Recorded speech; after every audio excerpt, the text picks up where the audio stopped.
Fala galera, aqui é o Maurício Maximino, mais uma vez de carro e agora à noite, na noite do Rio de Janeiro. E eu acho que isso combina com o assunto. A noite sempre trouxe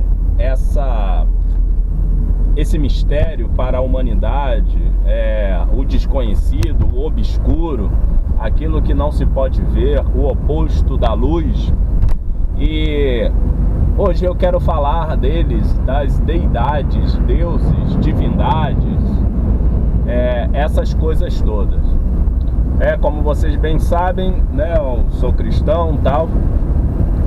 O cristianismo é uma das religiões do Deus único, uma religião monoteísta, junto com o judaísmo e o islamismo, que a gente tem, né, as religiões que a gente conhece aqui. Em algum lugar da história provavelmente pode ter ocorrido aí uma religião assim, mas enfim. O que eu quero falar aqui hoje? Eu quero falar de preconceitos, de certos exageros, tanto da parte de religiosos quanto da parte daqueles que não são, né, religiosos ou não dizem ser religiosos assim. O que é isso? Nós aqui das religiões chamadas monoteístas, né, principalmente os cristãos, que, né, são aí uma divisão, né, na verdade tem a sua gênese na divisão do judaísmo ali, né, numa das divisões do judaísmo, ou tem sua origem numa seita de dentro do judaísmo, né, se é que a gente pode chamar assim a escola ali dos 12 apóstolos de seita. Não sei se era muito bem isso a proposta de Jesus Cristo, mas ocorre que o cristianismo das religiões monoteístas é a mais afetada em relação a isso, né? Dado a sua associação aos aspectos culturais da sociedade ocidental. Onde eu quero chegar? Somos todos pagãos, assim como todos os pagãos são monoteístas, podemos dizer assim. Geralmente eu vejo abordagens, né, do cristianismo como um orgulho de ser a religião que tem o único Deus, o verdadeiro Deus. Ótimo, beleza, né? Tá tranquilo até aí. Porém, eu vejo um desmerecimento em relação aos outros deuses. Tudo bem que algumas doutrinas dentro do cristianismo nem consideram a existência de outros deuses. O que eu quero dizer com isso? Nós, os cristãos, temos influência pesadíssima da cultura greco-romana. Com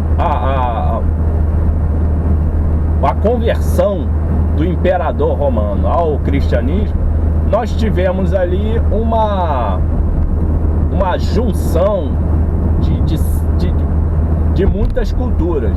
Então você pega aí vamos chamar assim, uma seita do judaísmo e transforma ela na religião predominante do maior império, né, que existiu. Isso causou uma bagunça enorme, porque o império dominava áreas extremamente diferentes, inclusive a própria Grécia ali, né, tinha cidades como Damasco, antiquíssima, regiões como a Pérsia, coisas que tem coisas tradicionalíssimas.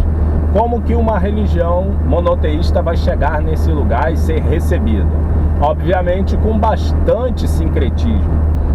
A nossa cultura ficou impregnada dessa herança greco-romana. E aí, tudo que a gente tem hoje, principalmente a forma como a gente fala hoje, faz referência àquele tempo ou às coisas daquele tempo. E aí, para cada coisa existente, seja natural, seja construção, seja ideia, havia uma deidade. E essas deidades estão aí na nossa vida até hoje. Seja pela forma como a gente fala, seja por aquilo que a gente acha bonito, que a gente acha interessante, seja pela forma como a gente estuda, como a gente se veste, como a gente constrói as coisas, a arquitetura, né, aquela frase é uma verdade absoluta. Tudo está cheio de deuses, está cheio de deuses até hoje. E aí é engraçado porque quando a gente desmerece uma deidade, a gente não sabe o que está fazendo, né? Pelo menos aqueles que fazem assim. Eu respeito as deidades, né? Eu converso aí com os deuses, né? Isso é uma metáfora, há bastante tempo. Então, mas quando eu vejo alguém desmerecendo uma deidade, um deus, por mais absurdo que seja, né? Como a gente tem lá o Beelzebub, né? O deus das moscas que aparecem quando fezes são deixadas no campo, né? Esse próprio Deus serviu para nomear ou para caracterizar, né, de forma ruim o inimigo dos judeus ali nesse período um pouco antes do Império Romano, que se tornou hoje a palavra Beelzebub, né, que todo mundo associa ao diabo, mas o Beelzebub é o Baal Zabub, né, esse deus que ficava ali responsável pelas moscas que aparecem nas fezes. Ou seja, querendo desmerecer a figura que a gente conhece, né, pela tradição cristã de Satanás, diabo, eles apelidaram esse inimigo, né, de Jeová, de Deus da mosca das fezes, né, no sentido de desmerecimento. Só que isso é falado até hoje, inclusive, né, nessas igrejas que tem rituais frequentes de exorcismo, essa palavra é falada, e é falada sem ter noção de onde vem. E a coisa é pior, né? Eu coloquei agora ali a câmera na janela do meu carro. A janela é um deus, é o Janus, que tem a cabeça com duas faces, né? E a minha câmera tem uma lente que mostra aí, tá mostrando a estrada para vocês, e tem uma tela que tá me mostrando a estrada também. Então a minha câmera é o próprio Janus. Tem 2 Janus no meu carro, né? Na verdade, vários Janus aqui. Tem várias janelas, tá na raiz da palavra, tá na forma como a gente fala. Não se pode desmerecer, porque a força dessa multiplicidade de deidades está aqui até hoje, né? Como eu falei, o exemplo da janela, tá aqui a minha câmera, tá o exemplo ali que eu dei na classe, né? O filme Thor estava passando no cinema e uma grande ativista, né, dos cristãos aí, estava elogiando o ator do filme. Falou, né, abre aspas, aquele tipo de homem é o meu número, fecha aspas. E aí as pessoas foram ver Thor. Todo mundo queria ver lá o homem louro com um martelo, filho de Odin. Mas aí quando lançaram o filme Besouro, eu não vi a mesma euforia. E o filme Besouro fala diversas entidades, né, de matrizes africanas. Ali já está misturado, não é uma... Não tem uma pureza ali no Xangô, no Exu, na mulher da água lá. Não é a Iemanjá, é a outra, que fica ali no Rio. Esqueci o nome. Não tem uma pureza neles porque aqui mesmo eles se misturaram. Aqui no Brasil acabou virando uma religião própria do Brasil, né? Por causa dessa mistura. Porém, a representatividade dos mitos africanos estava ali naquele filme. E eu não vi a mesma euforia que tinha em Thor, né? E aí isso cabe, né, obviamente, não só uma crítica política, social, racial, né, que obviamente está implícita aí, mas também um porquê que Thor é mito e Exu é um demônio. Não tem...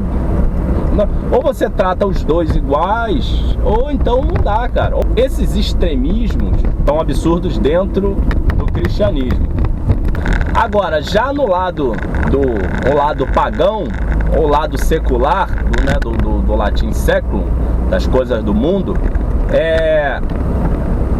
os críticos do cristianismo recorrem a elementos do próprio cristianismo para poder criticar aqueles que têm fé. É meio zoado isso. É como a frase que eu ouvi hoje de um aluno meu. A pessoa, segundo ele lá, a pessoa dizia: para o inferno todos os cristãos ou os nazistas, alguma coisa assim.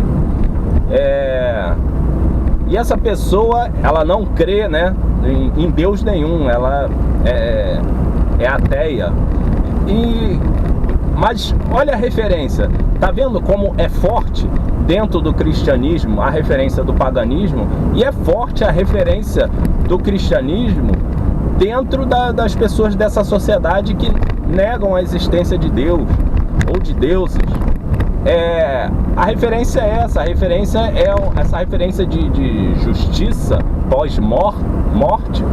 Tá no Apocalipse, tá num tipo de literatura que é cristã, não tá em outro lugar, né? Cristã de origem judaica, a gente tem ali essa semente no judaísmo, mas pertence a um outro lugar, e não ao ateísmo, e não a gnose ou qualquer tipo de coisa dessa racional. Então a coisa não é pura, né? Eu acho que o cerne da questão é essa, né?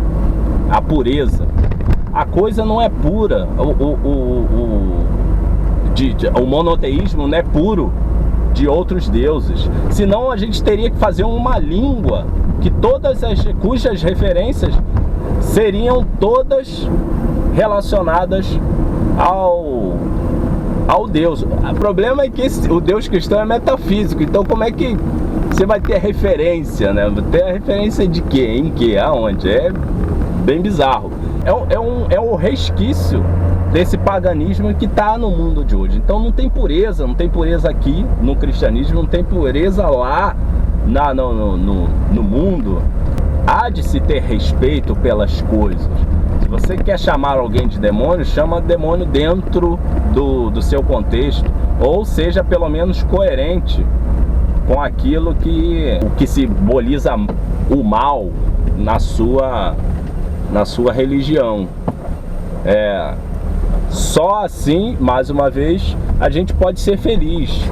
Por isso é que eu, né, há uns minutos atrás, disse que desde muito novo conversava com os deuses. Porque é bem por aí, assim. Você também conversa, só que você não sabe. Eles falam por você, né? O mais legal é isso. Essas coisas são muito mais fortes que nós, porque estão aí há anos e anos. Se fôssemos buscar uma, entre aspas, pureza, a pureza, né, no cristianismo, teria que ser algo tipo o que é o islamismo hoje. E aí, na nossa sociedade pós-Revolução Francesa, eu acho que isso não vai rolar mesmo. Obrigado pela atenção. Valeu!